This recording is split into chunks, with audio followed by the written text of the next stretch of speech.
എല്ലാവർക്കും നമസ്കാരം.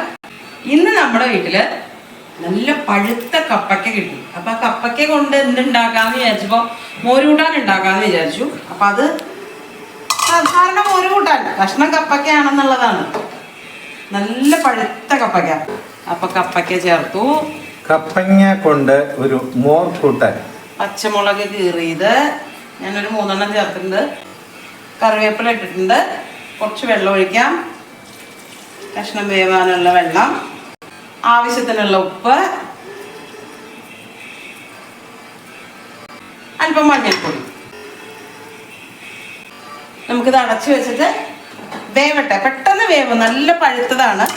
അപ്പം അത് വേവട്ടെ. അപ്പം നാളികേരം, ജീരകം, മഞ്ഞൾപ്പൊടി, പച്ചമുളക്, ഒരു 2 കറിവേപ്പിലയും കൂടെ വെച്ചിട്ട് നല്ല വെണ്ണ പോലെ അരച്ചിട്ട് വരാം. അപ്പോഴത്തേക്കും കഷ്ണം വേവട്ടെ. വെന്തു. എനിക്ക് കഷ്ണം അങ്ങനെ ഒരുപാട് ഉടയണ ഇഷ്ടമല്ല. അപ്പം അതുകൊണ്ട് ഉടയ്ക്കണില്ല ഞാൻ. നമ്മൾ അരച്ച് നാളികേരം ചേർക്കാം. ഇനി ഇതൊന്ന് നല്ലപോലെ തിളക്കട്ടെ. എന്നിട്ട് ഓഫ് ചെയ്തിട്ട് നമുക്ക് തൈര് ചേർക്കാം. ഒരുപാട് പുളിയുള്ള തൈര് ചേർക്കണ്ട, കഴിക്കാൻ പറ്റില്ല. ആ മധുരവും ഒരു ചെറിയ പുളിയും ഒക്കെ കൂടെയാണ് ചെയ്യുക. കപ്പയ്ക്ക് മധുരം ഉണ്ടല്ലോ, പഴുത്ത കപ്പയ്ക്കല്ലേ. ഇനി അതല്ല നിങ്ങൾക്ക് മധുരം പോരാ, മധുരം പ്രിയരാണെങ്കിൽ, എൻ്റെ പുത്രിയൊക്കെ വരികയാണെങ്കിൽ മധുരം വേറെ ചേർക്കണം. പുത്രിക്കൊക്കെ മധുരമുള്ള മോര് കൂട്ടാനാണ് ഇഷ്ടം. അതായത് മാമ്പഴ പുളിശ്ശേരി, അല്ലെങ്കിൽ എന്താ നമ്മുടെ പൈനാപ്പിൾ പുളിശ്ശേരി, ഏത്തപ്പഴം കൊണ്ടുള്ള കാളനൊക്കെ ഇല്ലേ, അതൊക്കെയാണ് ഏറ്റവും ഇഷ്ടം. ഇവർക്ക് അച്ഛനും മോനൊന്നും അത് പറ്റില്ല.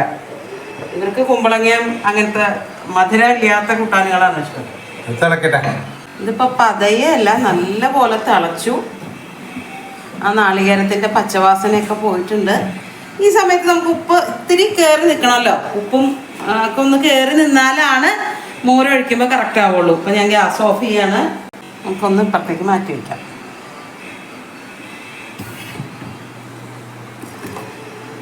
ഇതൊന്ന് ഇങ്ങനെ ഭയങ്കരമായിട്ടുള്ള തിള ഒന്ന് കുറഞ്ഞു കഴിയുമ്പോൾ ഇതാ 1/2 ലിറ്റർ തൈര് എടുത്തിട്ടുണ്ട് ഞാൻ.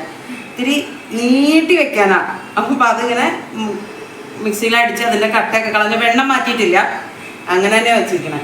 ഇതിൻ്റെ തള ഒന്ന് ഒതുങ്ങിയിട്ട് നമുക്ക് മോരൊഴിക്കാം. എന്നിട്ട് കടുക് വറുക്കാം. അപ്പം നമ്മുടെ ബിളബിളാറ് തിളച്ചിരുന്ന് നോക്കൊന്ന് നിന്നു കേട്ടോ.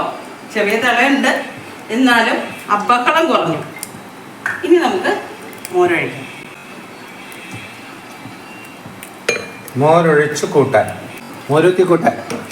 അതെ, അപ്പുവിന്റെ ഭാഷയല്ലേ. ചൂടായിട്ടുണ്ട് വെളിച്ചെണ്ണ. കടുക്, കുറച്ച് ഉലുവയും കൂടെ ചേർക്കുന്നുണ്ട്. കടുക്, ഉലുവ പൊട്ടട്ടെ. കുറച്ചു പച്ചമുളക്, വറ്റൽമുളക്, കറിവേപ്പില. ഞാൻ ഗ്യാസ് ഓഫ് ചെയ്തിട്ട് ഒരു നുള്ള മുളക് പൊടി,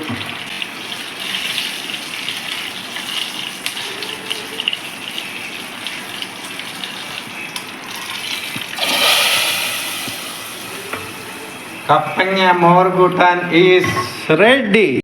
അപ്പൊ ഇന്നത്തെ ഞങ്ങളുടെ വീട്ടിലെ കൂട്ടാൻ ഇതാണ് കേട്ടോ. അപ്പൊ നാളെ പുതിയ വീഡിയോയിൽ വീണ്ടും കാണാം. നമസ്തേ.